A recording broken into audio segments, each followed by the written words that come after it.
Floyd moves on in, and he scores!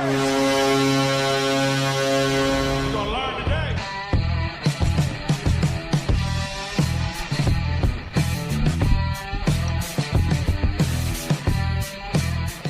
What's going on, ladies and gentlemen? Welcome to another episode of the Pod Street Bullies. My name is Derek. And I am John. What's going on, everybody? Guys, we got kind of a little bit of a mix-up this week. We were supposed to have our guest on, Nick Hunsicker, and he was going to talk to us about some game recaps this week. Well, Nick is involved with the Hockey League, and tonight he cannot make it, so we're going to aim to do that next week. We also aimed to have on our guy from PSN here, Eric Reese, to touch on a piece that he wrote this week. Eric is preoccupied as well, so you're just going to have to deal with us for the next 45 minutes to an hour. Man, I haven't been stood up this bad since that one time I asked that girl out. Actually, I don't have a funny joke. I thought maybe I would. Hey, well, Can we go on a sidebar real quick before we get started? I think that's like the quickest we've gone to one. I don't think so. So I was watching Muppet Christmas Carol with my daughter. You ever see that one? Probably. Dude, the Muppet movies are awesome. Muppet Treasure Island, hands down greatest film of all time. But Muppet Christmas Carol is up there as well. So anyway, there's this ghost of Christmas Present, and he's this big, surly, red-headed, bearded fellow. And he says to Scrooge when he meets him, he's like, "Come on in and know me better, man." I want to try bringing that back. I don't know if it was ever a thing, but now like when I greet people, I'm going to be like, "Come know me better, man." Do you think that'll work? I'm so glad we don't live close to each other, because if I had to see that all the time when I ran into you, I'd be like, I'm going to kick this guy right in the junk. Derek, come on in and know me better, man. Let's be honest, I know you pretty well. But yes, folks, we're riding solo, or as a duo, I guess. That's how we do it best anyway. But to kick things off here, let's talk about some games. What do you think? Let's do it. All right, game number one of the week, December 3rd against Toronto. Why'd you give me the date? What are you, calendar? Well, because I forget the day of the week. What was it, Tuesday? I don't know. Well, that's why I said the date then. I think it was Tuesday. I think you're right. We're going to go Tuesday. It was Tuesday. Toronto, Flyers won 6-1. They needed that kind of win against Toronto. After going to a shootout those two consecutive games already, it was nice to see them command that game. And maybe not command the game, but... Right. This game was a lot closer than... It was. It's a 6-1 score. That was 4 goals in the last 4 or 5 minutes, something like that. It was ridiculous. Absurd. Just, you'd hear the goal horn every 30 seconds. It was crazy. Lawton, Giroux, Konechny, Farabee, JVR, and Ghost all had goals in that game. Right. Big takeaway. I mean, positive for you. What do you think? Well, I mean, I think being able to kind of put your foot on the opponent's throat the way they did, get him to kind of suffocate is the best way to do it. And I kind of like the fact that the only goal that was let up was kind of like a garbage goal. I mean, It was a weird bounce that kind of like looped over his head. It had nothing to do with like a lapse on Carter Hart or anybody else's. It looked just like that goal from the outdoor game last year against Pittsburgh. You remember that? Right, yeah. Yeah, I mean, those kinds of goals, they're fluky. Like, if it weren't for that, it'd be a 6-0 shutout, which would be incredible. Exactly. So, I mean, it's just one of those games where I think you have to be happy with it. Oh, for sure. All around. Yeah, Hart looked good. The rest of the team looked good. It was a battle. I mean, it wasn't one of those games that, like you said, the score is not indicative of how it was played. It was 2-1 up until 5 minutes left, I believe, in the third. Right. And that's when, just they erupted. Yeah, the best part of that game, though? Yeah. Kevin Hayes being mic'd up. Dude, that was one of the funniest things. Carter Hart. Get your Carter Hart here. Carter Hart.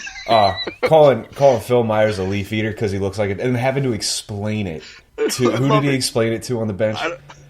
I don't remember, but he's sitting there. He says it a few times. He's not getting any laughs. He's like, leaf eater. Get it? Leaf eater.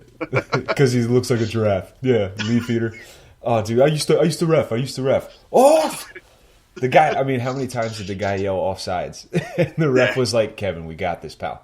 He was funny. And was it the quote from that game, I might actually be repeating myself, but was it that game where he said like this group of people, this group of players is like hands down the most comfortable locker room or the closest locker room he's been in?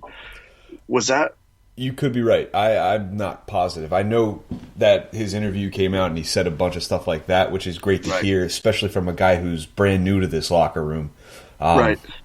It shows that he's getting comfortable, and he really has assumed a nice, you could call it a leadership role. I mean, because yeah, definitely. You see the mic'd up segment, you see how he interacts with the other players, and he really is that kind of, you shouldn't say like elder statesman, but the guy that people are going to go to, and he plays really well too. I mean, right. But, the younger kids and even some of the older players feed off of that kind of energy too. If someone like that is bringing positivity to the locker room, other people are then going to try to replicate that. Yeah, it's magnetic, that type of attitude. Yep. I mean, and especially with the group of guys they've got, because they've got young kids. Some of them might be more followers, but they see that and they're on board. Right. Yeah. So if there's nothing more to add to the Toronto game here, we're going to move on to the Arizona loss. 3-1, Flyers lost against the Coyotes. Lone goal came from Matt Niskanen, and it's tough to be mad about this. And you know exactly why. So, John, why is it hard to be mad at a loss like this? Well, I mean, one, the team had been playing fantastic before that. Games like this are going to happen. But two, and I think the more important one is Darcy. Is that his first name? Darcy Kemper. Darcy Kemper. Holy moly. Goodness. I mean, honestly, I don't really follow Arizona too much, but this guy is like a Vezina candidate. He's the front runner right now, apparently. Right. Unreal. I mean, he had a lights-out game, and, you can't really defeat a hot goaltender like that. Oh, no, it's definitely difficult. And, I mean, his record to this day right now for the season is 12-6-2. 2 shutouts, I believe it looks like it, and .937 save percentage, 1.92 goals against in 20 games played. Right. Vezina numbers. And it wasn't one of those games where, like, you could be disappointed by the Flyers' effort. Yeah, no, I mean, the effort was there. I mean, it was, let's see here, I've got it up right here. 29 shots. The Flyers had 29 shots on net, which shows there was some effort there. It's not like, Yeah, it wasn't one of those games from Flyers past where it's just like we didn't show up. Yeah. And that's the key with this team, right? As long as they remain competitive. Yep, absolutely. Yeah, and this is, I'm going to backtrack here about 2 years. When we were in search of that netminder to back up or just somebody in net, Darcy Kemper was available for cheap. Oh, here we go. I'm just saying I might have written a piece about going out and getting him. I'm just saying. You're just so smart. I mean, you said it. Hey. But then what are we going to do with Carter Hart? Carter Hart? Carter Hart. Carter or Carter? Carter Hart. Carter Hart. Carter Hart and could you imagine Carter Hart and Darcy Kemper? Good God. Carter and Darcy? Carter, it sounds like a TV show, like a spin-off from the Golden Girls or something. Yeah, like ABC Family that got canceled after a half episode. But we obviously digress. You know that as well. It's, like you said, tough game. It stinks that they lost, but at the same rate, the effort was there, and they're coming off of, 4 or 5 game win streak? I think it was 5. Right. I mean, and the key was for them to go into the next game and turn things around. Yeah. Jake said it best. Yeah, Jake said it best, though, and I'll add, he did say that these are the types of games you run into, and it's like, if this is the type of game you run into, and it's like, you run into a hot goalie, the effort's still there, okay, you'd rather it be like that. Right. But to continue with the segue, we get to the game from Saturday afternoon. Wow. Ottawa, 4-3. Flyers come out on top. But good God, was that a game. Ah, wow. Yeah, there was a lot of edge to that one. Yeah, that was, Konechny, Gostisbehere, Provorov, and Lawton all had the goals, but just the third period. Konechny went out in the first after a hit from Borowecki. I don't know how to pronounce the guy's name. Yeah, Borokop. Yeah. Boro. It wasn't the guy that stopped the robbery or something like that. Right. Clotheslined a guy on a bike. Yeah, and then knocked Travis Konechny out of the game, you D-bag. Right. No, the hit didn't look that bad. I think it was borderline, but I'm not going to... If there's anything to be mad about, it's not that hit from that game. Yeah. Right. Should we just dive right into it? Oh, you mean the Tkachuk thing? Yeah, the Tkachuk thing. The saga. What? Man, What the Tkachuk? Yeah, there's no other way to ask that. I mean, that was... And I'm not going to sit here on a pedestal and be all high and mighty, but that was a scumbag move, dude. That was just Bush League. Yeah, nasty. Yeah, and let's be honest. We saw the GIF when Lawton scored and what he said. We can all read his lips. It was nothing that, if someone would have said that to me, I'd have been like, okay, pal, you're pumped up. Good for you. You scored. Okay. Right. It's not like he came at him and said, like, guess what? I'm going to burn your house down tonight with your family and your parent and your dogs in it, too. That's... Wow. Yeah, that's something that I would expect retaliation like Tkachuk gave. Right. But, man, the cross-check is one thing. You got a guy who's skating across, not expecting it at all, not even really looking Tkachuk's way. He's off to his right. And then Tkachuk just throws his mitts, jumps on top of him while Lawton's looking the exact opposite way. That's just the... Man, come on. I mean... Be better. There's some times where cross-checks, they almost look like incidental or kind of like spur of the moment. Yeah. Like, this just was premeditated and completely avoidable. And then afterwards, I don't know. Oh. I get it. He's like 8 years old, and 8-year-olds have tantrums and such, but it was just unnecessary. It was. This wasn't, I won't take it to the length of, like, what happened with Bortuzzo. I mean, that was pretty rough. Yeah. But at the same rate, it's like, dude, you got to be smarter than that. Not to mention, they had how much time left to actually tie the game up. Right. Well, That's it cost them detrimental. the game. Yeah, it was detrimental to the team. Right. Yeah. Just terrible, terrible stuff. But it also begs the question, and we talked about this a bit before we came on here. Is a guy like Tkachuk somebody you would want on the Flyers? Yes. 100% yes?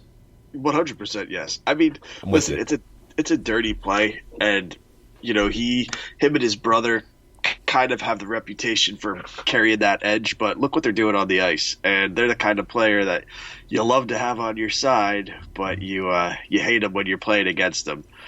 Think guys like Scott Hartnell, Wayne Simmons. Those are the types of guys that the Flyers had that everybody else hated playing against. Now, I'm not excusing what he did. I think even if he's on the Flyers, right, I'm still going to have a problem with what he did. But, seeing all of these people on Twitter going, oh, this guy's a scumbag just like the rest of his family, and this isn't, this person shouldn't be in the league, that it'd be a whole different ballgame if he was on our team. Yeah, and like you said, you're not going to excuse what he did, because what he did was not right. But if you're still playing with that type of edge, which so many Flyers have played with in the past, it's like, of course you want a guy like that on your team, because the offense is there too, the production on the ice. Right. I mean, and the thing is, too, and this is going to sound like I'm giving him an excuse and whatever, but he's young, and emotions get the best of you sometimes. Oh, yeah. And maybe he shouldn't have taken the Lawton thing as to heart as he did, but it was already a very intense game. So he retaliated, and I'm sure he's regretting it, and I'm sure his coach is talking to him about it. But that's not going to deny the fact that somewhere down the road he's going to probably be like a top 15 player in the league. So, oh, yeah. Now, if he doesn't right that ship, though, somewhere down the road, he's going to do that to the wrong guy. And it's going to hurt. That's when he learns for good. I mean, yeah. Give an extra say that happens in the second period, right? Lawton's coming after him later, and he is really going to regret that. Oh, yeah, and if it's not Lawton, it's somebody else. You saw how Voracek ran in there to grab Tkachuk off of Lawton's back. I mean, the Flyers, they're going to stick up for each other. Their teammates are going to do that, and it's not just the Flyers. Any team, obviously, is going to do that. That was the hit and the move itself, again, terrible, shouldn't have happened. Just, lapse in judgment, we'll call it that, sure. He'll learn, like you said. I think that 5 years down the road, you're not going to see that same Tkachuk as you did on Saturday afternoon. Then he got fined, $2,500? I think that's what the sum was. Something like that, yeah. Yeah. Does that justify? I'm tired of playing that game. I don't ever know if the punishment justifies the action in the NHL. Yeah. The ends don't always justify the means when it comes to that. $2,500, let's be honest, that's not much for those guys. No, no, even on an entry-level contract. Yeah, you're making $925K, I guess, is probably what he's making. Yeah. That's the max for an entry-level contract. $2,500 is a drop in the bucket. Right. But if we were to move away from just that play, this game, I feel like, should not have been as close as it was. Flyers can't be letting this team hang around the way that they did. You're right. Now, I'm not going to say it's indicative of them being a team that in the past has always played down to their competition, but you got to think, too, so many people just don't care about Ottawa, and they know that they're going to be bad, so Ottawa has nothing to lose, and when they play like that, it's a dangerous team no matter what time of the season. They also got a spark with that crap goal when the Flyers were on the power play. But Duclair, freaking Gostisbehere, man. If you miss the game, Carter Hart has the puck, right? He's looking to give it to the defender. The defenseman needs to know that he goes to get the puck, brings it around the net, starts the power play up again. He goes to give it to, leave it there for Ghost, and Ghost, backs off of it. I don't even know what the heck happened. He was just never mind. Duclair takes it, puts it in the back of the net, and then we got a tie hockey game. Yeah, that's... Ghost, Ghost is notorious for not being the greatest defenseman in the world. Right. We know that. Right. But I'll tell you what, man. I am impressed with his play as of late, and I'll leave it at that. Yeah, I don't know, but then bonehead things like that happen. Yeah, just 2 steps forward, 1 step back. I'll be the first one to admit, I got a bad taste in my mouth with him recently. I think it's going to take a lot more than just a few games. I know he's scoring and everything, but right now I'm just over him. Yeah, I think, and what has happened in the past when he did get benched and he was healthy scratched for a period of time, it worked. He came back and he played much better. Not to say that that's going to happen this time around, but it appears to have at least lit somewhat of a fire under him because he's done better these past few games that he has the rest of the year. Yeah. Not saying a ton there because his defensive side to the game is still kind of rough. Right. Well, and now he's kind of become that 6th, 7th defenseman. Mm-hmm. In that role. Hey. Right. Well, when you have a $4.5 million cap hit, that's not really what you want to pay that guy. But no, but we just came off of how many years of paying McDonald $5 million? I know. So it's it's another couple of years. Right. No, he's not McDonald. But, hopefully, he can keep this going. I'm skeptical at this point. Oh, yeah, I am too. And I think another, honestly, great segue into the next segment we're going to talk about here. We've got Gostisbehere trade speculation again, and it's the same team as last year.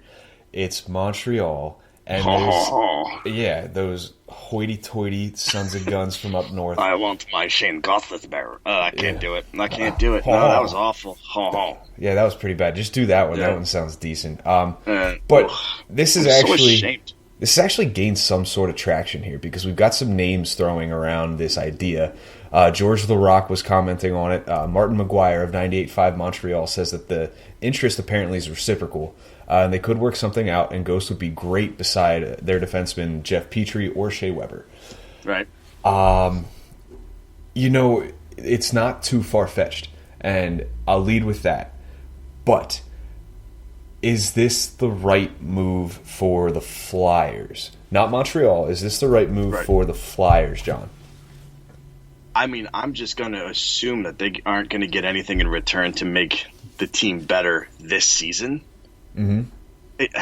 I just can't see it. I was going through Montreal's roster, and everything that I could possibly want, they're not going to part ways with. So, no, I don't think that this is a good trade for the Flyers to make. I've said it before. I think Ghost is someone you trade draft time.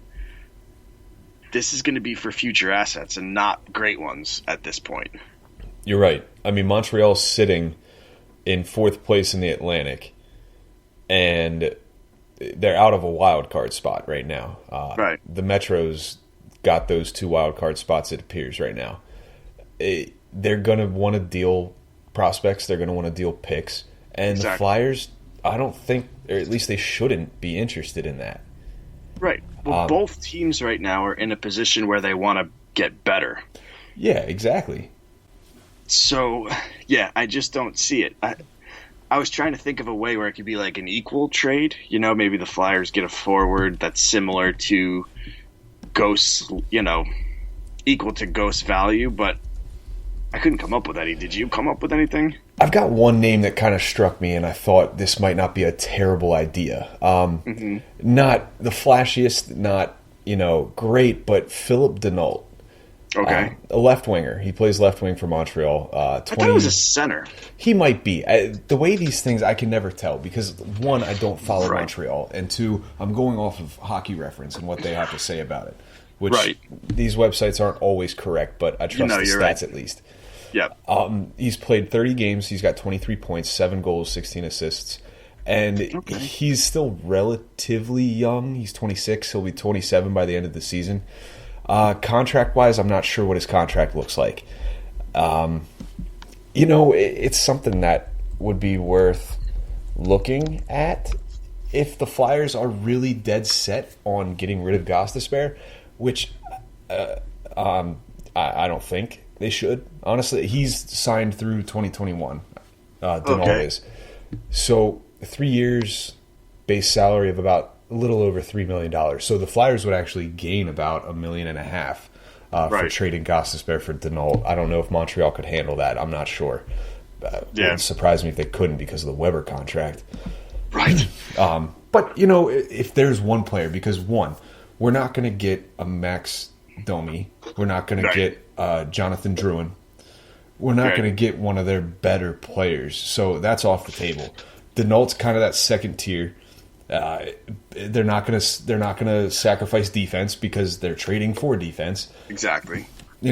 What else is there to get?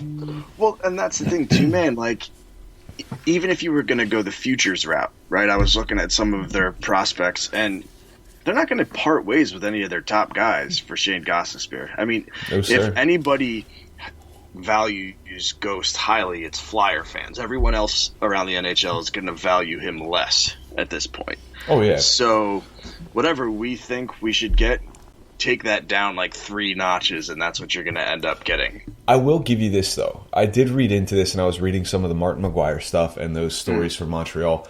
And in a lot of the articles and a lot of the write-ups that were written about this, they mentioned Ghost's 65-point season.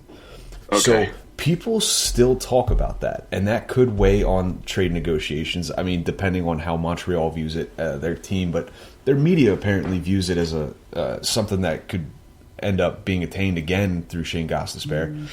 Yeah.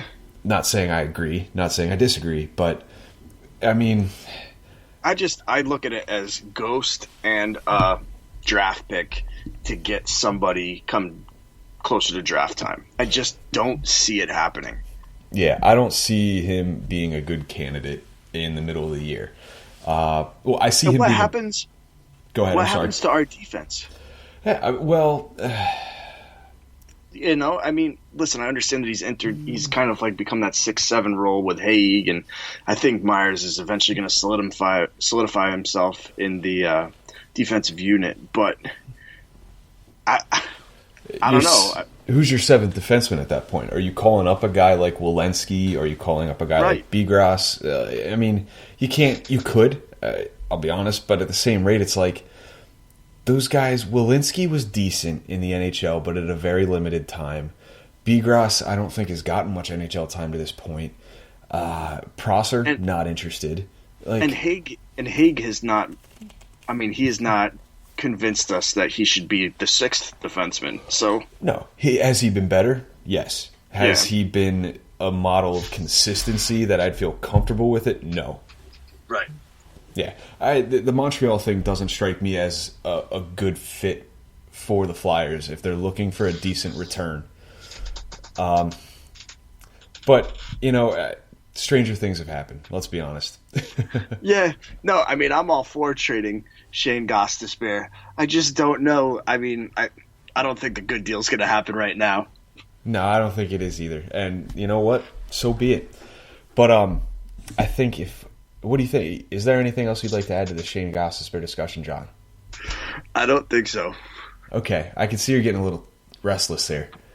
Hey, Derek. Hey, John. Have you ever had the desire to wear jeans but wish that your butt cheeks were just a little bit cooler? Are you reading my mind? I might be, because I have just the thing for you.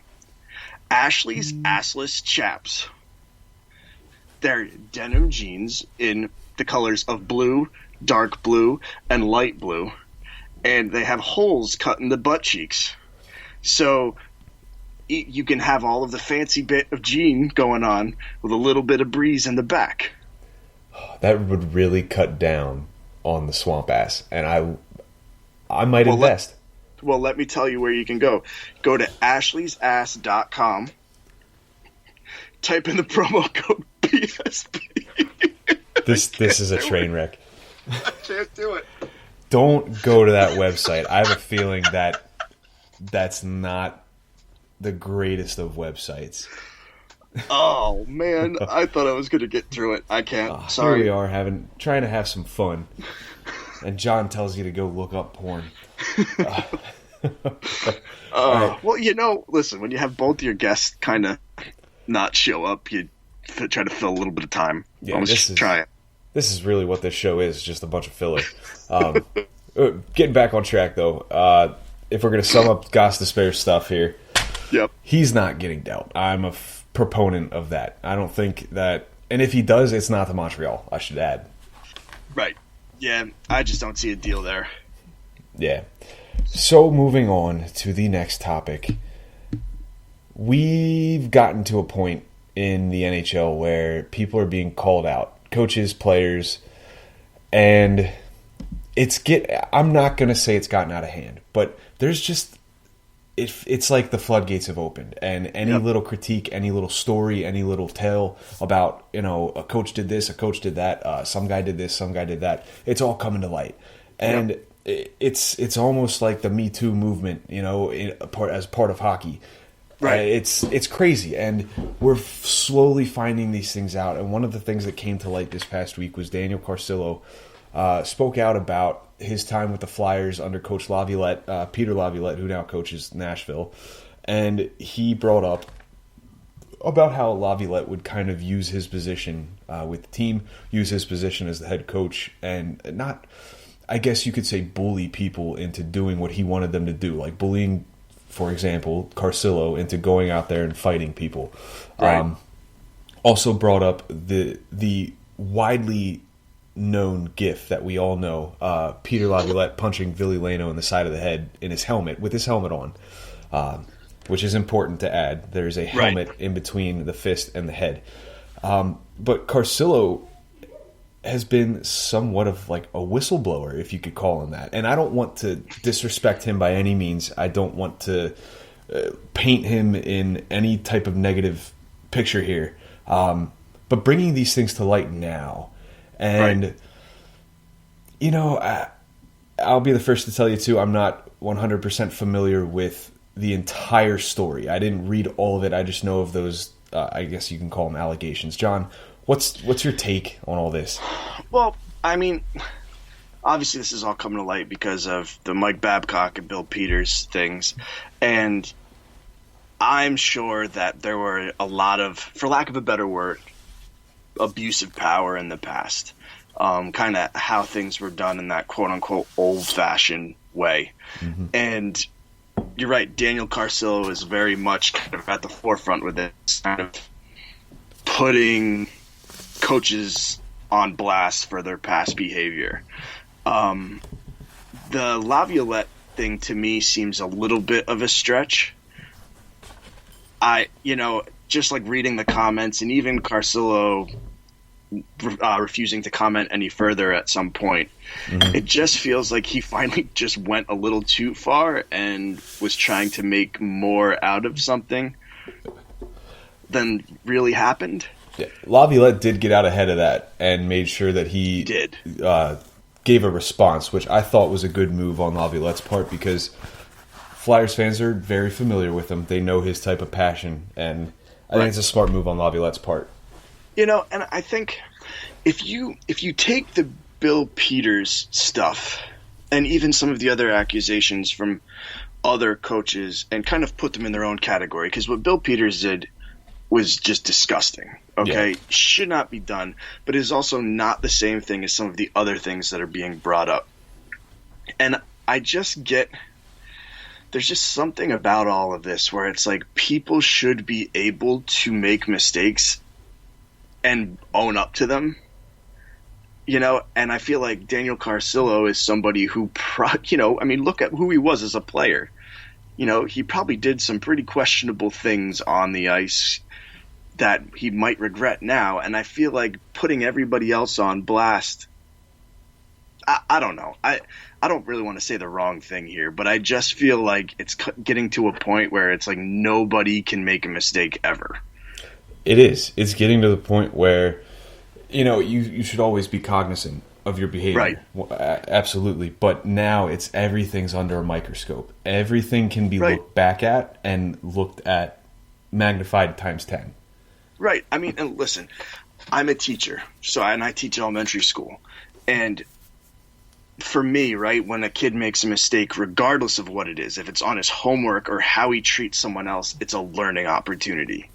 Now, when you're an adult, you need to obviously have more intelligence of things that you shouldn't do, but mistakes should still be able to be used as a learning opportunity. Now, again, the Bill Peters stuff does not fit that bill. That's a completely different ballgame. Yes. But if, you lose your temper and say something, call somebody a disgusting POS or I don't know, throw a helmet at their pads or, just something that kind of is borderline inappropriate. Mm-hmm. I feel like you should be able to learn from that without risking losing your job. You got to think, too, in regards to just the incident with Ville Leino on the bench, the gif that we all know. Right. Don't you think if there was a problem that Leino had with that, he would have said something at the time? I mean, you don't know, though. Maybe not even at the time, but the fact that GIF has been circulating Flyers Twitter ever since it happened, which has been a good bit of time, don't you think that someone would have brought it up earlier? Right. Yeah, I mean, it's an interesting GIF, too, because it clearly looks like he punches him in the head. I mean, if you read the Laviolette thing, he kind of says that he doesn't even mean to punch Leino in the head. I think he was saying that he was trying to, punch his own hand or whatever. Yeah. But, I mean, the punch wasn't. It's not like he wound up and slugged the guy. It looked like one of those where as soon as he hit the helmet, he kind of pulled back a bit. Right. I could be misinterpreting it, but that's what it looked like to me. Right. He didn't obviously swing with the intent to try to knock the guy out. Right. Yeah. I don't know. It's just one of those things where this is going to get worse before it gets better. Yeah. But I was reading something interesting that it was an interview with the beat writer for the Chicago Blackhawks. I can't remember his name. I apologize. But he's with Robert Leonard. And I'll tell you, man, this Robert Leonard is an intelligent dude. Mm-hmm. And he was talking about this whole idea of cancel culture, where whenever somebody does something wrong, it's just fire them, kick them to the curb, it's done. And he was so against it, but in such a respectful way. He even brought up Carcillo, and he was like, I'm friends with Daniel Carcillo, but you need to be looking at this in a different light than just whenever somebody makes a mistake, screw him, throw him to the curb.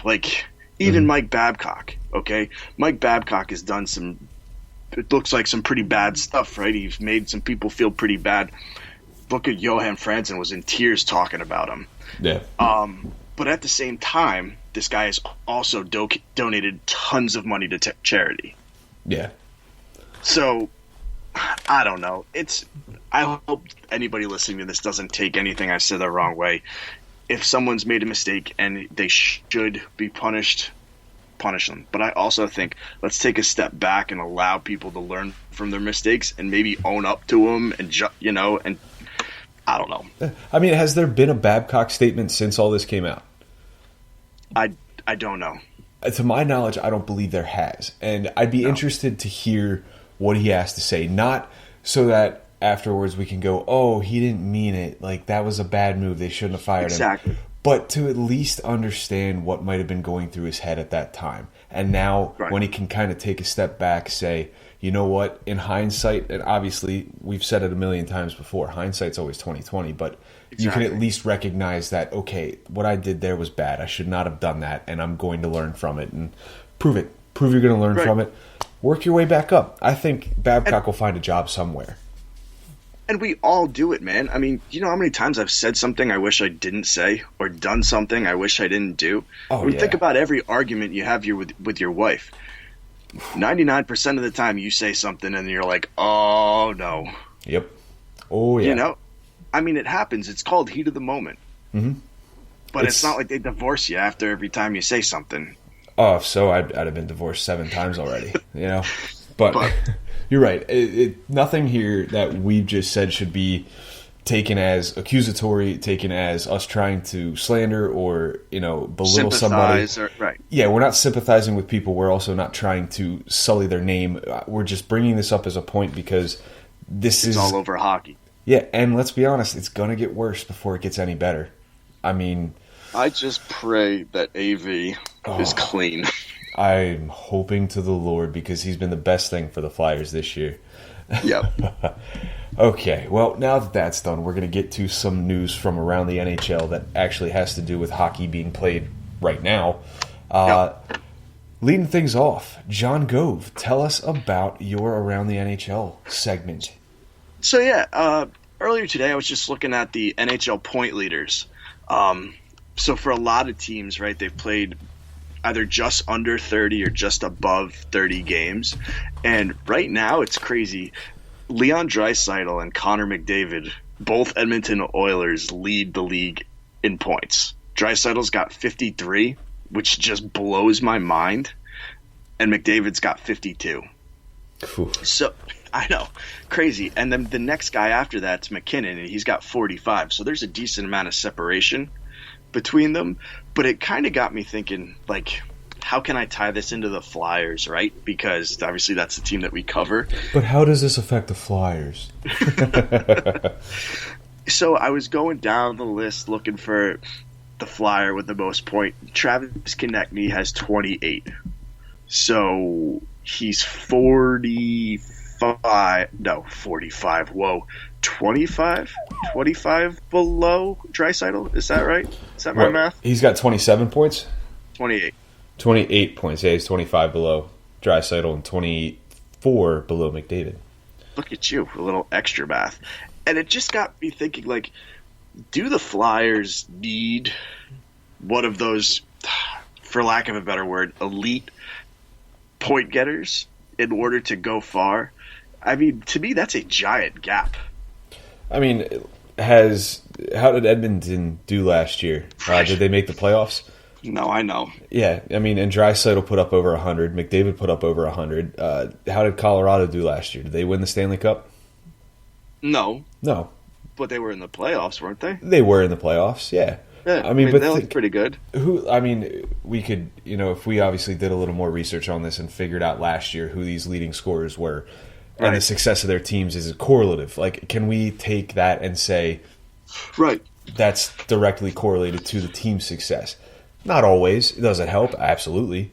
No, I mean, I guess it was just interesting because I didn't even know, like, off the top of my head who, the leading scorer was for the Flyers. Like, I feel like a lot of the teams, right, you'll be able to kind of pick those one or two guys you expect to be at the top. And for the Flyers, it's tough. Yeah, I mean, it is, because you've got a guy like Konechny with 25 points, you said. 25? 27. 28 points. Lindblom's 28. Up there. Couturier's up there. Do they need a guy that's going to put up 50 points, in the first 30 games? Do they need a guy that's going to put up 80, 90 points? Like, no, I don't think they do. That's just my opinion. But, like, it would absolutely help, you know, because you look at last year's leading scorers. Tampa Bay's Nikita Kucherov was first. Then you had Edmonton, Chicago, Edmonton with McDavid, Patrick Kane, and Draisaitl. Then you had Marchand, Crosby, McKinnon, Gaudreau, Stamkos, all playoff teams right there. And then Barkov. Right. I believe Florida did Florida make the playoffs last year?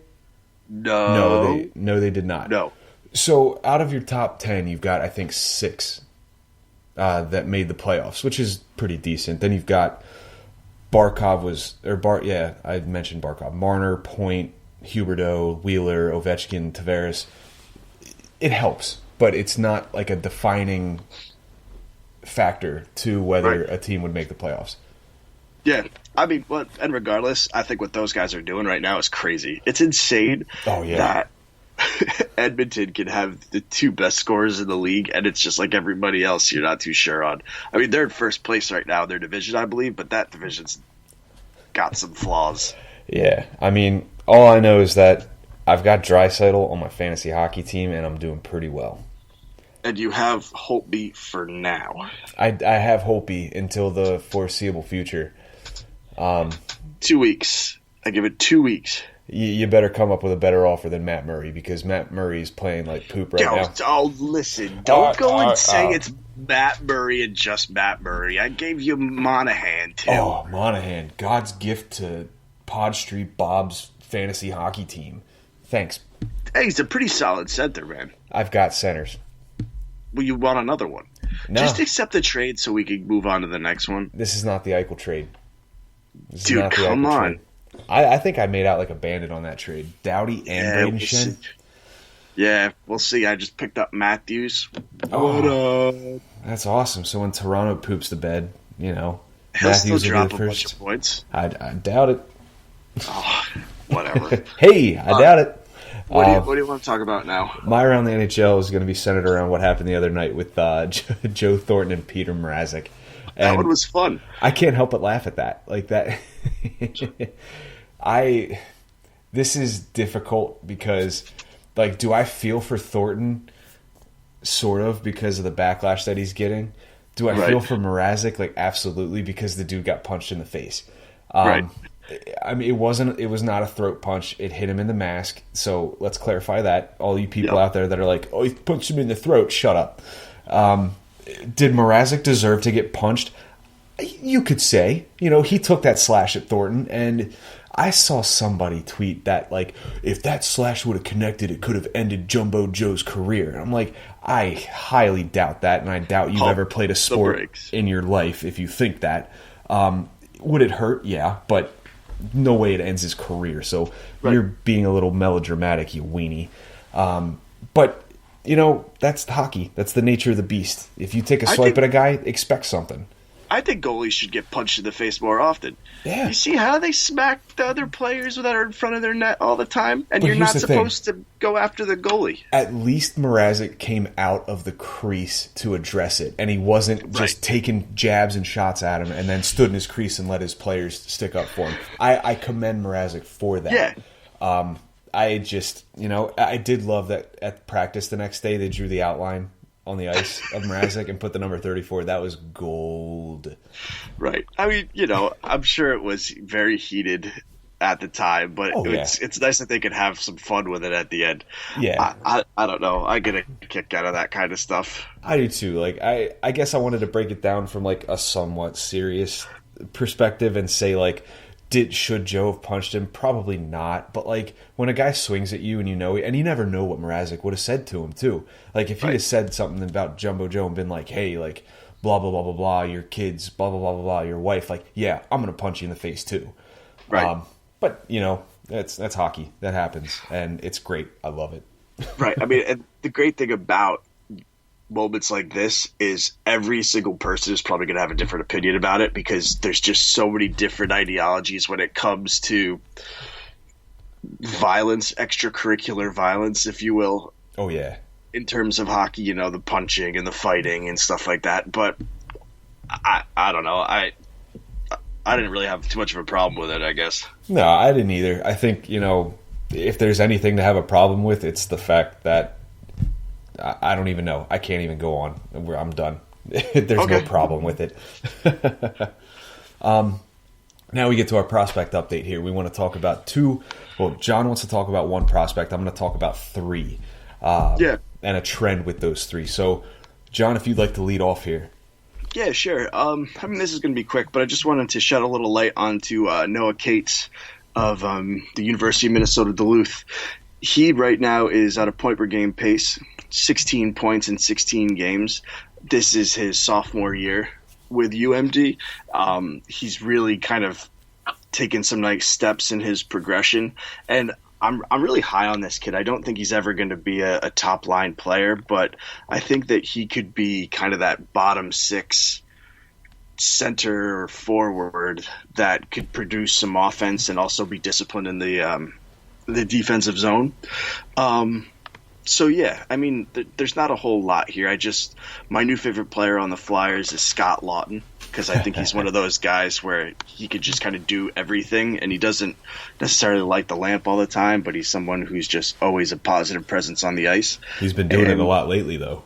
Right, yeah. And I kind of see Noah Cates as a similar, not exactly the same, but similar player down the road. That would be great. Like you said, I love Lawton too. I love that man, and he's my new favorite player.